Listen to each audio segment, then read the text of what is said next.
kematian-Mu di kayu salib 2000 tahun yang lalu, dan kebangkitan-Mu telah menjadikan kami menjadi milik-Mu, karena kami percaya atas kematian-Mu yang telah mengampuni segala dosa kami, menguduskan kami satu kali untuk selama-lamanya, dan kami mendapat kepastian masuk surga. Terima kasih Tuhan, semuanya Kau lakukan dengan kerendahan hati-Mu supaya kami diselamatkan.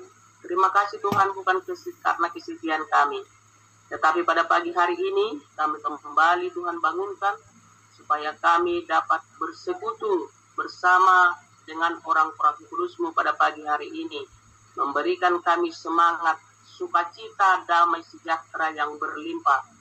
Terima kasih Tuhan, semuanya itu Kau lakukan untuk kami orang-orang kudus-Mu. Pada pagi hari ini kembali kami mendengarkan firman Tuhan yang dibawakan oleh hamba-Mu Bapak Pendeta Charles Mamora. Tuhan kiranya yang memberkati Bapak kami ini, agar firman-Mu benar-benar Tuhan tersampaikan dengan baik dan benar. Dan kami juga yang mendengarkan lewat Zoom dan lewat Facebook dan dengan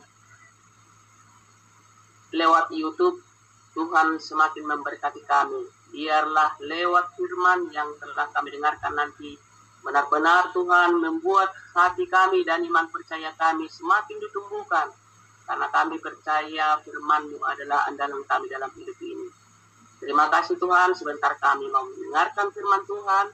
Tuhan yang memberkati dari awal sampai akhir. Dalam nama Tuhan Yesus kami berdoa. Amin. Amin. Amin. Ya, terima kasih Ibu Rostani yang sudah membawakan kita dalam doa pembukaan kita untuk firman Tuhan. Baiklah saudara-saudaraku yang dikasihi Tuhan Yesus, ya saya sapa kita semua, selamat pagi, salam kudus, salam semuanya. Terima kasih. Amin. Terima kasih, salam sehat untuk kita semua di akhir pekan ini. Ya, terima kasih untuk apa yang Tuhan telah kerjakan melalui apa yang kita lakukan, segala pekerjaan kita. Tuhan memberkati, Tuhan melimpahkan segala kebaikannya, kasih karunia-Nya semakin melimpah di dalam kehidupan kita semua. Baiklah, saudara-saudaraku yang dikasihi Tuhan Yesus, kita kembali lagi akan melanjutkan pembelajaran kita dari kitab Efesus ya. Jadi Bapak Ibu Saudara, kita siapkan hati dan pikiran kita, ya, kita siapkan waktu dan juga mental kita untuk tetap terhubung ya dalam ibadah saat teduh kita, ya, sebagaimana kita sudah melakukan pembelajaran kita menyelesaikan dari kitab Galatia dengan 400 lebih ya video pembelajaran firman Tuhan yang sudah kita upload dan sudah kita dokumentasikan ya di channel Gerika Makedonia.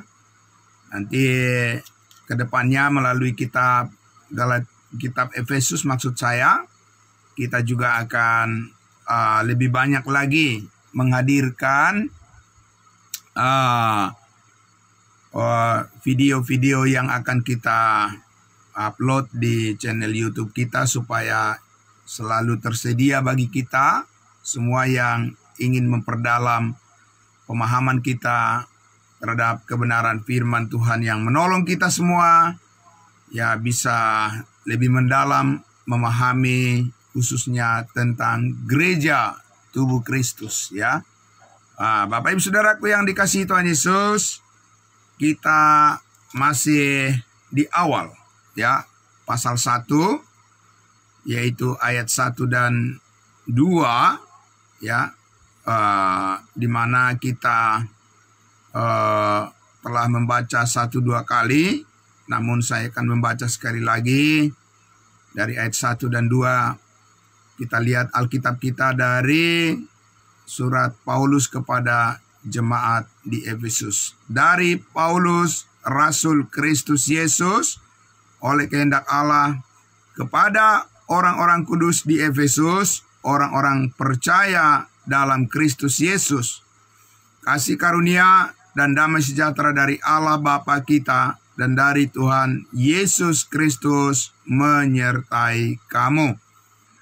Saudara-saudaraku yang dikasihi Tuhan Yesus, kemarin kita sudah mulai melihat bahwa bagaimana Rasul Paulus menghadapi banyak tantangan, banyak rintangan dalam perintisan jemaat Efesus ini, ya. Dan saya sudah sampaikan juga bahwa bukan Yohanes yang merintis jemaat Efesus yang ditulisi surat oleh Rasul Paulus. Dan sebentar akan kita lihat di kitab Wahyu, ya, perbedaannya, ya, supaya kita tidak mencampur adukan satu kata di dalam Alkitab ini bisa berbeda tempat atau bisa berbeda lokasi, atau satu kata, satu nama bisa berbeda orang. Maka kita harus memahami konteksnya, ya. Kita harus memahami dengan baik apa hubungan utama dari pembacaan kita ini dengan maksud dan tujuan dari penulis firman Tuhan, yaitu tentunya kita tahu yang menulis kitab Efesus adalah Rasul Paulus. Dan saudara-saudaraku, kalau kita renungkan kembali pembacaan kita di Kisah Para Rasul 19 dan 20, maka ada banyak hal yang harus kita pikirkan bersama. Saudara-saudaraku, bagaimana ketika Rasul Paulus merintis pelayanan pemberitaan Injil kasih karunia Allah di kota Efesus di Asia Minor, ya, di Asia Kecil. Ya, pada waktu itu kita lihat tidak sedikit rintangan atau hambatan yang dilakukan oleh orang-orang kelompok, orang-orang yang pada saat itu mereka tentunya dari bangsa-bangsa lain juga yang hidup dalam penyembahan berhala. Jadi ada iri hati, ada dengki, ya, dan akhirnya mereka menimbulkan huru-hara, menimbulkan masalah di tengah-tengah masyarakat, ya, supaya mereka jangan lagi mendengarkan pemberitaan Injil yang disampaikan oleh Rasul Paulus dan timnya. Dan kita lihat, Bapak Ibu Saudaraku, banyak penderitaan yang dialami oleh Rasul Paulus ketika dia merintis jemaat Efesus ini. Sebab kita tahu bahwa di kota Efesus ini, ya, mayoritas orang-orang di sana, penduduk di sana adalah para penyembah berhala. Ya, para penyembah berhala yang tentunya mereka punya banyak alasan untuk menolak pemberitaan Injil kasih karunia Allah, menolak salib Kristus, karena mereka sudah mempunyai keyakinan yang kuat tentang bagaimana mereka merasa sudah terlindungi oleh berhala-berhala yang mereka puja, yang mereka puji. Nah, Bapak Ibu Saudaraku, tapi bagaimanapun itu beratnya situasi, beragam masalah, beragam keadaan dan sulitnya berkomunikasi dengan orang-orang di Efesus ini karena mereka sudah mempunyai kepercayaan yang sangat kuat terhadap penyembahan berhala.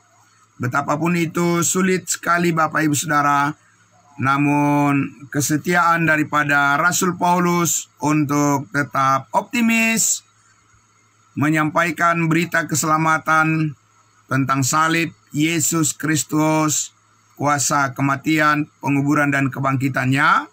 Kita lihat Bapak Ibu Saudaraku bahwa akhirnya ya Tuhan berkenan untuk jemaat Efesus ini berdiri sebagai sumber terang pemberitaan tentang kemuliaan Kristus yang sorgawi.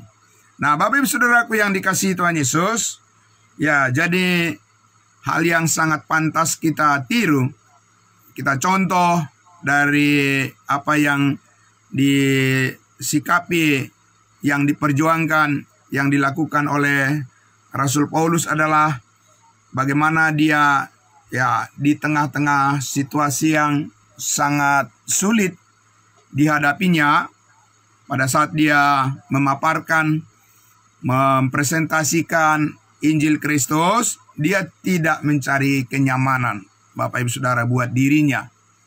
Ya, dia tidak mencari upaya bagaimana supaya dia selalu baik-baik saja, ya, dan menghindarkan pembicaraan dari orang-orang yang menentangnya, tetapi dengan berani dan dengan tegas Rasul Paulus terus menyuarakan, amin, karena Injil adalah berita kabar baik damai sejahtera Tuhan, maka itu yang meyakinkan Rasul Paulus bahwa ada penyertaan Roh Kudus di dalam setiap pemberitaannya. Amin.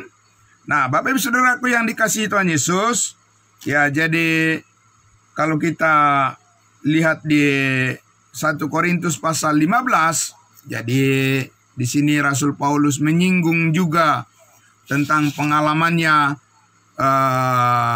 perjuangannya yang sangat berat, namun Tuhan menolongnya, melepaskan dia dari ancaman dan juga resiko yang sangat berat bagi dirinya dari orang-orang yang telah dibutakan oleh ilah zaman ini yang berusaha menghentikan pemberitaan Injil kasih karunia Allah. Kita lihat di 1 Korintus pasal 15 ayatnya yang ke-32, ini Paulus sampaikan kepada jemaat Korintus supaya mereka tahu bahwa Rasul Paulus itu ya adalah hamba Tuhan yang benar-benar berkualitas, ya, bukan hamba Tuhan kaleng-kaleng Bapak Ibu Saudara, bukan hamba Tuhan yang mencari keuntungan bagi dirinya sendiri, tetapi dia adalah hamba Tuhan yang berani mengambil resiko, ya, untuk menghadapi orang-orang yang berusaha menghentikan pemberitaannya. Apapun resikonya, Rasul Paulus telah mengambil itu dalam menyikapi semua orang di dalam pelayanannya. Kita lihat Bapak Ibu Saudara, 1 Korintus pasal 15 ayat 32 dikatakan, kita lihat bisa kita baca ayat 30, ya. Dan kami juga, mengapakah kami setiap saat membawa diri kami ke dalam bahaya? Saudara-saudara, tiap-tiap hari aku berhadapan dengan maut. Demi kebanggaanku akan kamu dalam Kristus Yesus Tuhan kita, aku katakan bahwa hal ini benar. Dia katakan demi kebanggaanku akan pemeliharaan Tuhan melalui pelayanan penggembalaan yang dia lakukan kepada jemaat-jemaat Tuhan, ya. Jadi dia mengambil risiko itu Bapak Ibu Saudara demi keberlanjutan daripada kehidupan persekutuan orang-orang kudus, ya orang-orang percaya dimanapun mereka sudah berkumpul dan menjadi satu jemaat yang ditebus oleh darah Kristus yang mahal. Nah, ayat 32. Kalau hanya berdasarkan pertimbangan manusia saja, aku telah berjuang melawan binatang buas di Efesus. Bapak Ibu Saudaraku yang dikasihi Tuhan Yesus, tentu saja bukan binatang buas secara harfiah yang dimaksud Rasul Paulus di sini. Ya, ini bukan singa dan ini bukan harimau atau apa yang lain, tetapi Paulus menggambarkan sifat daripada ya orang-orang yang sangat beringas, ya orang-orang yang tidak percaya yang sangat beringas, yang mengancam dan menganiaya daripada terhadap Rasul Paulus ketika dia memberitakan Injil Kristus di kota Efesus. Dia katakan, apakah gunanya hal itu bagiku? Jika orang mati tidak dibangkitkan, maka marilah kita makan dan minum, sebab besok kita mati. Bapak Ibu Saudaraku yang dikasihi Tuhan Yesus, perjuangan yang sangat berat dan yang sangat luar biasa dialami oleh Rasul Paulus itu bukan dilakukan tanpa pengertian, Bapak Ibu Saudara. Ya, itu dengan kesadaran penuh bahwa dia adalah hamba Tuhan yang bertanggung jawab ya dengan tugas yang telah Tuhan percayakan kepadanya untuk menyampaikan Injil kasih karunia Allah kepada bangsa-bangsa lain, supaya ya tugas yang dipercayakan kepadanya sebagai rasul khusus bagi bangsa lain itu benar-benar, saudaraku, tidak tercampur dengan apa yang sudah dilakukan oleh para rasul Kristus, 12 rasul yang sudah lebih dulu melayani bersama dengan Yesus Kristus ketika Yesus ada di bumi. Jadi Bapak Ibu Saudaraku, ya berlapis-lapis ya masalah yang harus dihadapi oleh Rasul Paulus di dalam kerinduannya, perjuangannya untuk memberitakan Injil Kristus. Namun saudara-saudaraku, kita lihat bahwa dia katakan itu adalah semuanya merupakan bentuk daripada rasa syukurnya kepada Tuhan. Amin. Dia rela untuk mengalami bahkan penganiayaan sekalipun dia sangat dirugikan, ya, baik oleh orang-orang yang tidak mengenal Allah, orang-orang yang tidak percaya OTP, dan bahkan juga dari orang-orang percaya sendiri. Karena kita tahu bahwa konteks daripada surat 1 Korintus itu ditulis oleh Rasul Paulus, ya salah satunya adalah karena jemaat Korintus itu menuduh Paulus telah ingin memanfaatkan mereka untuk kepentingan Paulus sendiri. Tapi Paulus katakan itu tidak benar. Ya, karena apa? Karena Rasul Paulus bahkan tidak mau ya menerima bantuan dari jemaat Korintus untuk pelayanannya sendiri, ya, supaya Rasul Paulus tidak dituduh memanfaatkan mereka. Tapi Bapak Ibu Saudaraku, itu adalah kekeliruan daripada jemaat Korintus menilai ya motivasi daripada Rasul Paulus melayani mereka adalah benar-benar ya sungguh-sungguh dari kasih yang murni. Nah, saudaraku yang dikasihi Tuhan Yesus, kita kembali lagi ya tadi ke bagian di mana kita lihat bahwa Rasul Paulus, saudara-saudaraku, telah menunjukkan bagaimana dia seorang hamba Tuhan yang berintegritas. Amin.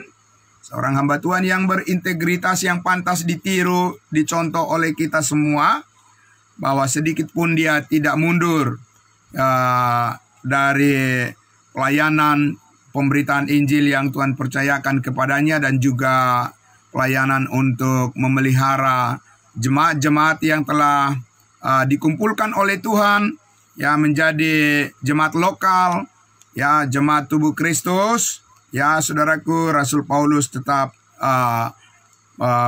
bahkan menerima risiko yang berat sekalipun, dia lakukan semuanya itu adalah untuk orang-orang pilihan Tuhan, supaya jemaat Tuhan yang sudah terbentuk di berbagai tempat itu tetap berlanjut dan bertumbuh dan menjadi dewasa, tempat di mana, ya, jemaat-jemaat kudusnya Tuhan itu menjadi harapan, ya, bagi banyak orang untuk mendapatkan pelayanan yang benar, pelayanan pemberitaan Injil yang murni, ya, yang didasarkan pada penyalipan, ya, kematian, penguburan, dan kebangkitan Yesus Kristus, bukan pada hal-hal yang lain yang justru tidak menjanjikan keselamatan. Bapak Ibu Saudaraku yang dikasihi Tuhan Yesus, maka oleh karena itu kembali lagi penegasan ini harus disampaikan berulang-ulang, bahwa jemaat Efesus yang ditulisi surat oleh Rasul Paulus kepada jemaat Allah, jemaat orang-orang kudus di Efesus, itu tidak sama dengan jemaat Efesus yang ada di kitab Wahyu. Mari kita lihat dulu Bapak Ibu Saudaraku, ya, kitab Wahyu, ya, siapa yang menulis dan ditulis kepada siapa, ya, maka hal itu penting untuk kita peroleh sebagai informasi yang akurat untuk membedakan firman Tuhan disampaikan oleh siapa dan kepada siapa, sehingga saudara dan saya tidak mencampur adukan, ya, mencampur adukan program Tuhan yang berbeda dan juga maksud Tuhan yang berbeda di dalam firman Tuhan ini. Kita lihat di dalam Wahyu pasal 1 tentunya, saudara-saudaraku, ya, saya akan membacakan Wahyu pasal 1. Inilah ayat 1, inilah wahyu Yesus Kristus yang dikaruniakan Allah kepadanya, supaya ditunjukkannya kepada hamba-hambanya apa yang harus segera terjadi, dan oleh malaikatnya yang diutusnya ia telah menyatakannya kepada hambanya Yohanes. Ini adalah salah satu dari 12 murid Yesus yang bersama-sama melayani, melihat Yesus secara kasat mata, secara jasmani, mengikuti Yesus untuk menjadi tim pelayanan untuk kerajaan sorga di bumi kepada umat Israel. Ya, Rasul Paulus tentunya, ya, tidak ada bersama-sama dengan 12 murid Yesus, ya, tetapi Rasul Paulus dengan tersendiri. Dia disendirikan oleh Allah untuk membawa berita keselamatan kasih karunia Allah kepada bangsa-bangsa lain. Amin. Jadi saudaraku yang dikasihi Tuhan Yesus, di ayat 2 dikatakan, Yohanes telah bersaksi tentang firman Allah dan tentang kesaksian yang diberikan oleh Yesus Kristus, yaitu segala sesuatu yang telah dilihatnya.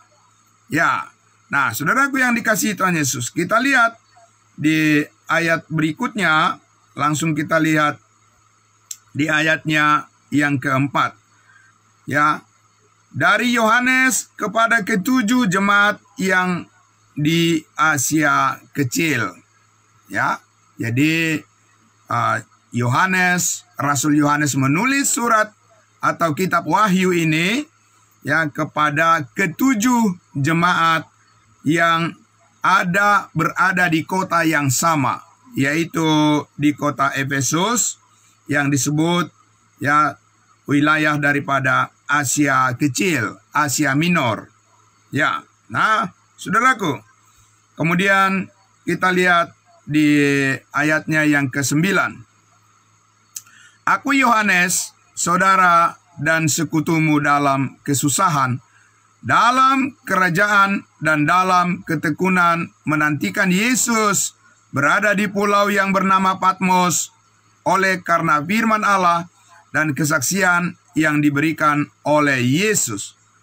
Pada hari Tuhan aku dikuasai oleh Roh dan aku mendengar dari belakangku suatu suara yang nyaring seperti bunyi sangkakala, katanya, "Apa yang engkau lihat, tuliskanlah di dalam sebuah kitab dan kirimkanlah kepada ketujuh jemaat ini, ke Efesus, ke Smyrna, ke Pergamus, ke Tiatira, ke Sardis, ke Philadelphia, dan ke Laodikia."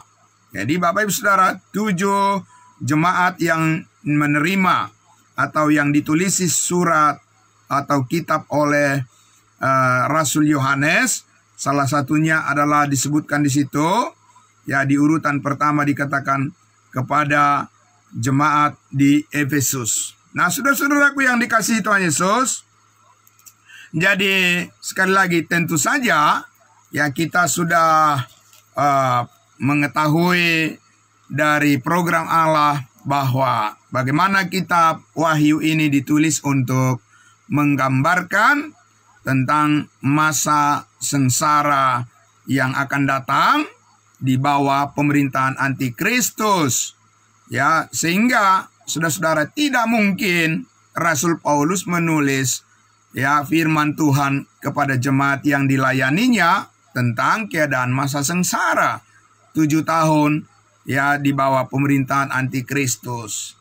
Ya, Rasul Yohanes lah yang menuliskan hal itu kepada orang-orang Yahudi yang percaya, yang tersebar, orang-orang Yahudi diaspora, ya, di berbagai negara, di berbagai kota, ya, di luar daripada Yerusalem. Mereka tersebar karena penganiayaan yang dilakukan oleh saudara sebangsa mereka yang tidak percaya kepada Yesus Kristus, mulai dari hari Pentakosta sampai pada masa penganiayaan Stefanus, di mana mereka merajam dengan batu Stefanus sampai meninggal dunia. Nah, Bapak Ibu Saudaraku yang dikasihi Tuhan Yesus, ya, kita masih akan banyak menggali, ya, saudara-saudaraku, tentang bagaimana kita benar-benar bisa mendapatkan gambaran yang lebih jelas, ya, tentang jemaat Efesus, orang-orang kudus sebagai tubuh Kristus yang ditulisi surat oleh Rasul Paulus, dan jemaat Efesus yang adalah orang-orang Yahudi, orang-orang Israel yang ditulisi surat oleh Rasul Yohanes, ya, kepada jemaat-jemaat kudusnya Tuhan, orang-orang Yahudi yang masuk di dalam program Allah kerajaan sorga di bumi. Sedangkan orang-orang kudusnya Tuhan yang disebut sebagai tubuh Kristus yang ditulisi surat oleh Rasul Paulus adalah kelompok orang percaya yang sama dengan kita sebagai orang-orang kudusnya Tuhan dari bangsa-bangsa lain yang akan menerima perwujudan pengharapan kita untuk mengalami pengangkatan di awan-awan. Amin. Sedangkan orang-orang Israel, orang-orang Yahudi yang percaya sesuai dengan perjanjian Allah kepada nenek moyang mereka, Abraham, Isa, dan Yakub, ya, Allah menjanjikan bahwa kerajaan sorga akan datang di bumi sebagai tempat mereka untuk mengalami segala kebaikan dan berkat Tuhan. Nah, saudara-saudaraku yang dikasihi Tuhan Yesus, kenapa ini penting dan apa pentingnya atau apa perlunya kita mengetahui semua perbedaan ini, Bapak Ibu Saudaraku? Ya, sangat penting saudaraku yang dikasihi Tuhan Yesus. Karena apa?